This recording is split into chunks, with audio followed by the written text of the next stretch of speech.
to Race for Vets. Glad to have you here. Happy Veterans Day for the veterans out there, like me. Uh, I'm not going to be well loved today, though, but that's nothing new here. Truth is the new hateful speech, and we'll start from there. Let's do the countdown, and we'll start.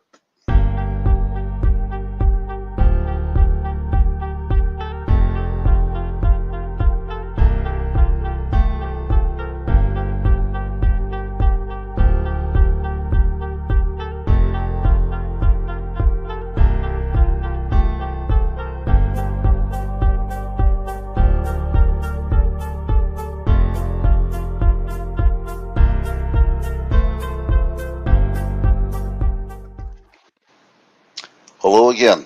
Glad to have you back. Today I'm going to talk about Veterans Day, and hold on here. There we go. Now you can see me. Talk about Veterans Day and what I think about it. Uh, I'm happy that the veterans helped us out. I'm a veteran myself. I'm not a war veteran, which wasn't my fault. It was in the Vietnam era. However, what I don't like is this Veterans Day that you see these news media. Oh, thank you, Veterans Day. Thank you, vets. But yet they just completely ignore what the veterans hospitals do for us, which is nothing. Basically, all they're doing is funneling the money from us veterans. We're not being taken care of properly. And I'm a good example of this and others out there. You see homeless veterans, but yet you don't see the TV channels, the news media, saying anything how bad our Veterans Administration is. It's a third world country that is run with medical doctors. They don't do a damn thing for any veterans. They don't help veterans out. If you got to do paperwork, they don't care. They just do what they want to do because there's no accountability, just like a cop. They can get away with anything because they are protected by the government. Now, I have some videos here I want you to see. You decide, and then I'll come back.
Here's why the VA doesn't care about veterans: bureaucracy. There are so many lever pullers, there's so much fat that needs to be cut from the VA that it is impossible to personally care individually for each veteran that is a part of the Veterans Affairs system. And this is a problem. They're working under this antiquated system where bureaucracy is prioritized. People's jobs are prioritized over veteran care. I'll give you an example of this. A friend of mine put in a medical claim for post-traumatic stress, and it took them 2 years and 3 months to process that claim, only to deny it because one tiny piece of information was incorrectly filled out on this form. And then once he amended that, it took another year for them to approve the claim. Not only could he not be treated for his post-traumatic stress properly during that time, not to mention the abhorrent waiting lines, he wasn't getting compensated for the damage that was done during his time spent overseas. This friend was on the verge of suicide multiple times, tried calling the VA suicide prevention hotline. It had 2, 3, 4 hour waiting times. And then once people finally did pick up, they'd be met by a person who really didn't give a and it was just some sort of run-of-the-mill boilerplate call and response type of nonsense. And all this friend at the time wanted was to connect with someone and to get the proper care he deserved. So the VA has had this surplus of money that they've sat on for a while. Now you have a bunch of for-profit organizations that are stepping in and helping veterans process claims, get the care they deserve, etc., that they're paying for in order to expedite. And when I say expedite, I mean get it done in like 6 months to a year instead of 2-3 years, which is just crazy. You have a system where people volunteer, they go overseas, they're damaged in one way or another. Then they're forgotten about, which is why in my video about the phrase, "thank you for your service," why I say that that phrase is almost nonsensical. What we really need to be doing is figuring out a way to chop through this bureaucracy that exists in order to properly serve those who serve. The VA can't possibly care for veterans when everyone working within that system is trying to secure their job. They're more concerned with doing the bare minimum and just enough to stay afloat to continue to get that government paycheck and pension than they are about actually helping a veteran. I'm sure right now, if you go ask, I'll just say 5 veterans, a handful of veterans, 5, what their level of care has been like going to any VA in the country. At least one of them, and I'm guessing it's more like 4 to 5, but at least one of them will share an awful experience they've had with you. That's 20%. That's a conservative number. But if 20% of veterans, hell, if 5% of veterans are being treated that way, does that seem right to you? Does it seem like they really care to you? We have to demand that this organization changes. We have to demand that this department changes. And we need to do that by shaking up bureaucracy.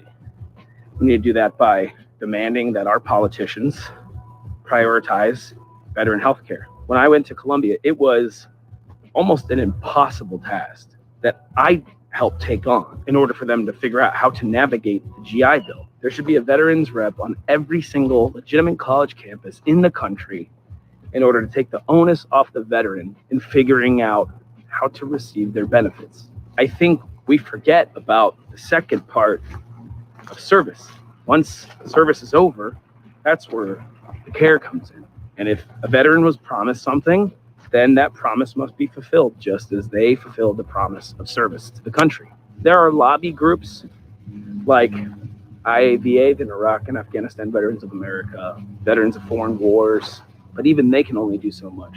And we shouldn't need these outside groups to lobby for health and well-being of those who served. We should mobilize in order to demand the 21st century needs of veteran care, meaning no more paper folders of medical records where files are lost and exchanged if a veteran moves from one state to another. Claims for medical care and compensation that are deserved while they were injured during service should not take a year, 2 years, 3 years to go through. Some people think when a veteran comes home, they automatically are cared for the rest of their life. That's just not true. I mean, look at the burn pits, right? We had veterans in Iraq who were burning human feces, body parts, trash in these pits, and were inhaling these toxic chemicals that have now gotten cancer. People have died in droves. Those types of pits aren't illegal here in the United States yet. They were Department of Defense orders overseas, and these veterans are being turned away. Their claims are being denied, and we're doing nothing about it. We as a society should be demanding that the VA take care of these vets, regardless of political affiliation. There is no political stance for a member of the military. And if they take one, there are legal ramifications for that. It is an apolitical thing. You don't need to sit on any side of the political spectrum to take a particular stance on this matter. The VA cares very little about what happens to veterans. We need a more personalized approach. We need top-notch doctors. We need top-notch mental health care. We need people to feel safe when they go in there, and it shouldn't feel like some run-down, third-rate medical experience every time they go, and they shouldn't dread going there. They shouldn't need to go seek private health care when there are $1 billion allocated to this department. I urge you, if you care, if you're the type that likes to thank veterans, I urge you to get involved and demand better from our politicians.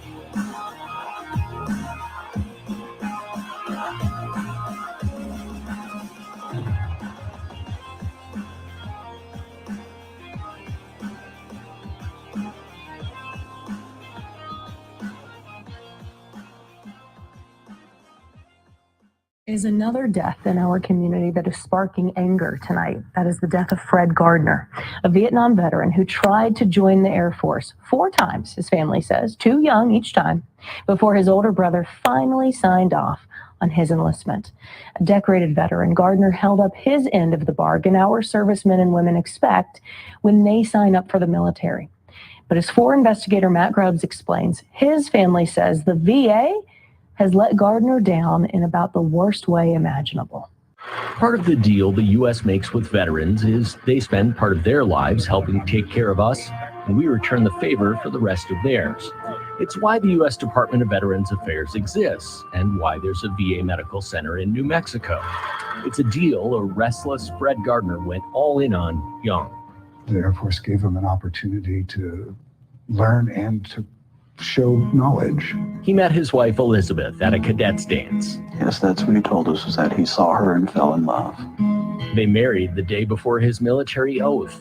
He served in Vietnam and Southeast Asia, a navigator in a Bronze Star winning radar whiz. He loved flying, and he said basically anything to get in the air. After his tour, the Gardners landed in Albuquerque and began exploring. Me and Mom loved seeing the high country and seeing the seasons change. Retirement slowed Fred and Liz a little, but when Liz passed, Fred's wanderlust kicked in. Age caught up with his will, though, and his family urged Fred to let the VA hold up its end of the deal. There was a certain degree of frustration in that he had injured his left knee on some flying mission and needed a knee replacement. He finally got the surgery. But on May 31st, as he walked out of an appointment at Albuquerque's VA Medical Center, a government van blew a stop sign. All I knew was that it was at the VA, and I pictured some incident in the parking lot. Other than that, I had no idea of anything. And then the hospital was calling back, and they were saying, yes, he's been mortally injured. The driver of the VA van caused severe injuries to Fred's head and backed over Fred's legs before getting out. He asked for help. Medics apparently arrived 3 to 5 minutes later. Fred was on the way to the ER literally around the corner 10 minutes later. The VA transferred him to UNM, where he died with his family at his bedside on June 1st. Why and who is responsible is something only the federal government knows. I have a very difficult time putting it into words because my anger, my outrage takes control. Cheryl Gardner saw her husband Jim and Richard put in months of work trying to get the most basic information. All we want is the truth. All we want to know is just what happened. You know? It took more than 2 months to get just part of a heavily redacted report that was finished in early June as VA police investigated a VA employee on VA property. Longer to get video that shows the driver blow a stop sign and not slow down before he hits Fred Gardner. Despite an army of surveillance cameras on property, the VA has released information to the Gardners and their attorneys in a trickle, each drop more infuriating than the last. More than half the police report into how it killed Fred Gardner is still under review at the VA. The agency says, quote, to provide maximum transparency. Again, this is a crosswalk that veterans use to access health care. They've served their country and they have wounds that they need to be tended. Why don't you just have people stop there automatically? The report says the driver told police he needed to accept responsibility. But VA records officer Stephen Bailey blacked out the employee's name, and those partners dispute. This is a danger for other veterans that need to access the VA. That's why they have to go to the VA for care, long-term care. The older they get, the less nimble they are. What does responsibility look like? VA police gave the driver 3 traffic tickets, 2 of which have a penalty of $25, the same fine attorneys note for spitting on VA property. The VA says it gave the case to U.S. Attorney Alexander Ubayez. Spokesman Scott Howell refused to confirm that.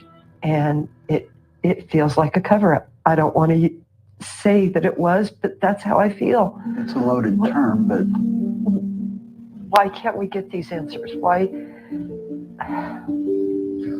While Fred Gardner's death happened right outside the VA's front door on U.S. soil, The circumstances seem murky enough to have happened half a world away. When Fred Gardner proudly served in life the country that's keeping secrets about his death. Matt Grubbs for Investigates.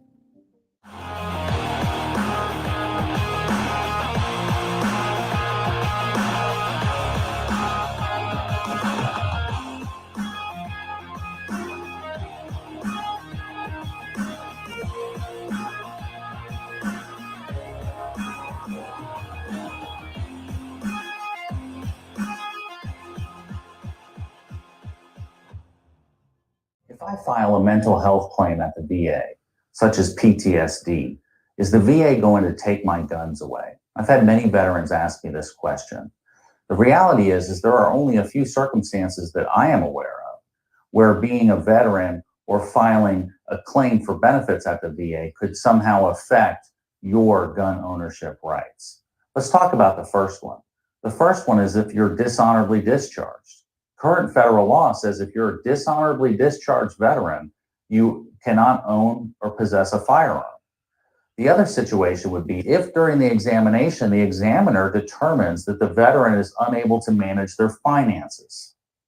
If they determine that the veteran is incompetent as far as managing their finances, and they put that in their compensation and pension examination report, the rater will see that, and that obligates the rater to appoint a fiduciary, somebody who actually keeps an eye on your finances and receives that VA disability check from the VA on your behalf and makes sure that that money is spent to support you and is not mismanaged.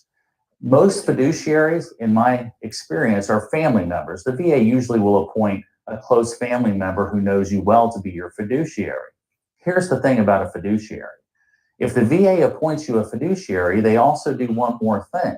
They notify the National Instant Criminal Background Check FBI system that you are incompetent, and that could affect your gun ownership rights, unfortunately, because then if you go to apply for a firearm license or something like that, your name is on that list and you will be flagged, and that could actually negatively affect your gun ownership rights. Here's the thing.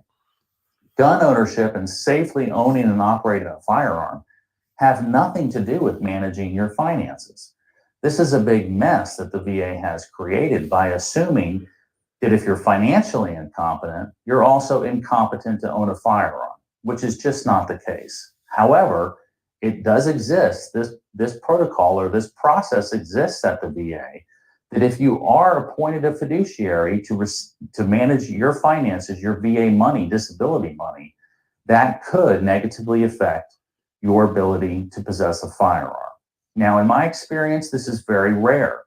The vast majority, in fact, that I am aware of veterans who suffer PTSD, depression, anxiety, some chronic mental health condition related to service, are still able to function. They're not 100% rated for mental health. Most of them are maybe up to 70%, but 100% is you're completely unable to care for yourself. And that usually is the situation that would trigger that fiduciary to be assigned. So it's just not common that a veteran has that 100% mental health disability, or that they're so mentally disabled that they're unable to manage their own finances. That is not a common situation in my experience.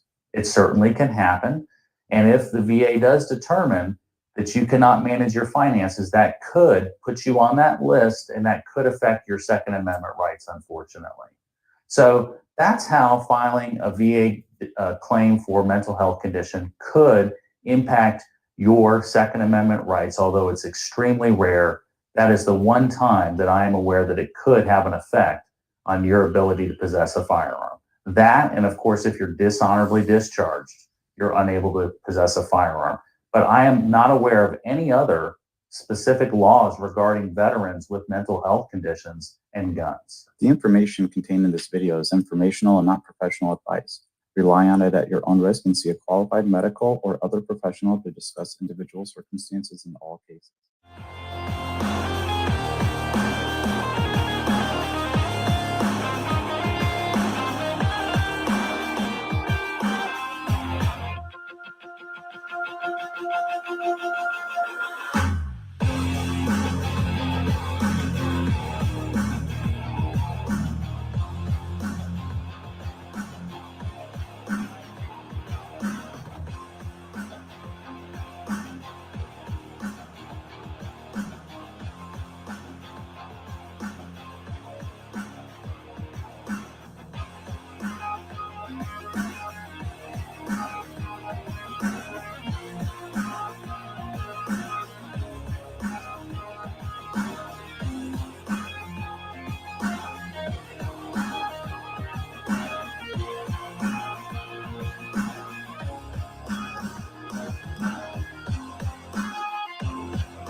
Want to show everybody right now what I just seen on TV. I had to do it fast and I got it. Read this.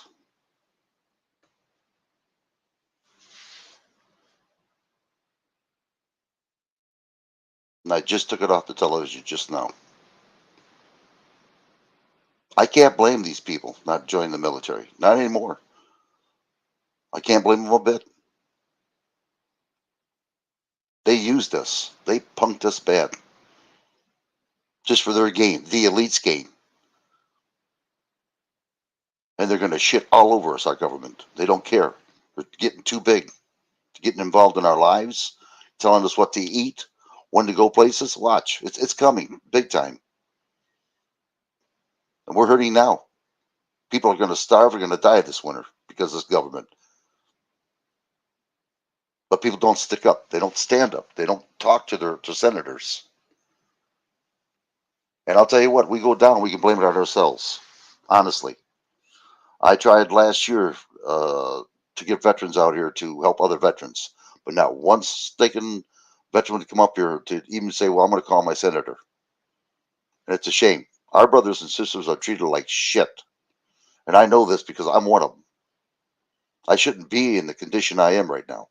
I know went to 2 VA hospitals, one in Detroit and one in Ann Arbor. And they didn't give a shit. And President Trump, with that veterans choice, that was a bunch of bullshit. You had to live 40 miles or 40 minutes away from the nearest VA hospital to get veterans choice.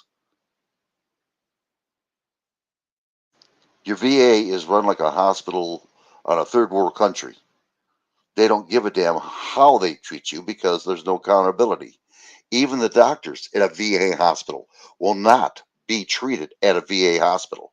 They go to a private care hospital because they know how well it's badly run at a VA hospital. You can't get any help. They lie to you. They're lazy. They do the less they possibly can do. And they call it good health care. That's why people go to private care hospitals. I've seen hospitals run for damn as long as I lived, and they're still in business. VA, they don't care because they keep asking for money. 2019, it was 198 billion. You know, now it's above 200 billion dollars now. It's just more and more money, and they're just funneling it. That's all they're doing. People don't know what they're doing. They hire these people from different countries to be our doctor. I have a doctor now who's Hindu. Nice lady, but she ain't helping me out. I walked in one day and she said, how you doing? I said, real good. So I'm glad to hear it. And I said, ditto. And she looked at me and says, what'd you say? I said, ditto. I think she meant that she thought I said dildo because I had explained to her what ditto meant. And that's the truth. And when she talks, my wife's got to listen to her. Then I got to talk to my wife what she says because I don't understand her. She's got broken up English. And she don't do a damn thing for me. Nothing. The only thing they're good for is colonoscopies. That's it.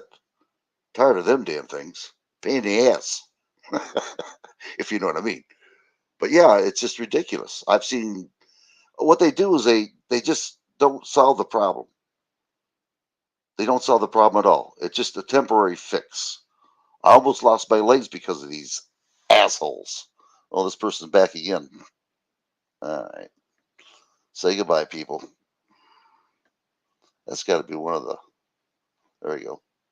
But yeah, I mean, they don't care. I mean, for 9 years, I was walking around like this, and I'll show you right now. I don't care. If I can wake up a veteran, what's going on around here, then that's good. I really do, because I don't want them to go through the same procedures I went through. And I mean, I waste a lot of money. They didn't pay for a scooter lift I had to pay for. I had to pay for a scooter. I had to pay for a walker because the other walker they gave me broke underneath me. They bought it from Germany. They're just lying to the American people. They're funding the money. They're funneling it. They really are. This is what my legs used to look like for 9 freaking years. That was my legs. And they were blacker than that. My feet was totally black from lack of blood. Or I should say too much blood going into my feet. You see those bumps there? That's called ulcers. That's your veins that got weak. It was protruding out of my legs. Blood was coming out of them damn things. And they wouldn't do a thing. Or wear stockings. Put your leg up. Well, that is not fixing the problem. I almost lost my legs. Almost lost my legs. Until I started reading up what I had and how to fix it. And by luck, there's a commercial saying they could check my legs out. It's called an ultrasound. And they check the blood flow of your veins. Because each of your veins have a check valve. They only go one way. They can't go down another. The same thing that giraffes has when they put their head down to drink water so they don't pass out. Well, my check valves were ruined. And my legs were getting worse. They would have to cut my legs off. Well, I went to this place. It was a vein clinic. And they gave me an ultrasound for free. And I asked them for a history of it, the report of it. I had a hard time getting it from them, but I finally got it. I gave it to the VA physician, my primary physician, that Hindu lady. She said, well, you got to wait another 2 weeks. You're going to have to go see the VA about this. So 2 weeks, I went back there again, gave them the paperwork that the doctor gave me. It's a private care physician and the vein clinic. Within a week, they says, there's nothing we can do for you. Go back to that place. And they did. They cut my veins and put glue in it, so I wouldn't have this problem anymore. And my legs significantly changed. Beautiful. I got color back again. I don't have these bumps. It's great. I can't believe it. But VA, if I would listen to them, I would have lost both legs because they didn't give a shit. And I got proof of it. I don't expect people to understand the whole concept of what's going on, especially if you're not a veteran. But eventually someone's going to listen what's going on. You're spending money for nothing for these VA hospitals. You really are. And it's a shame. Now they want 300 some $billion, the second largest entity. It's bull. Your government's shafting you. There's no doubt about it. But again, people don't want to listen to this. And I understand that. But again, it's going to turn around on these people that don't want to listen. It's going to happen, people. I'm telling you. Everything I've told you so far is going to happen. And when that does, shame on you, because I'll be shutting this thing off. I got to do my own thing here. Be self-efficient if you can. Get off the grid of government. Learn how to take care of yourselves. If you got to hunt during the nighttime, shine, whatever, moon, whatever, to get animals, do it. The hell with this government. They don't care about you people. You don't understand that. We've been too domesticated. Now they're going to try to put it to us. It's amazing what they're doing. Oh, they just spent over, no, I'm sorry. They sent over 400 jets to that summit, the Green Deal Summit. 400 jets. So much for that carbon, eh? In the sky. 400 jets to see a summit. It's a con job, people. It's a con job. And your government's going to put it to you. Oh my God, are they going to put it to you? Start fighting back. Start talking to your senators. Do something. But just don't stand there and just think it's not going to happen, because it's going to happen.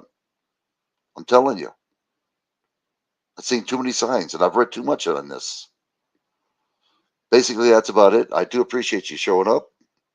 I really do. Happy Veterans Day. Whoopee. I'll catch you later on, everybody. Right for Vets, we're out. And I thank you all. And again, y'all come back now, yeah?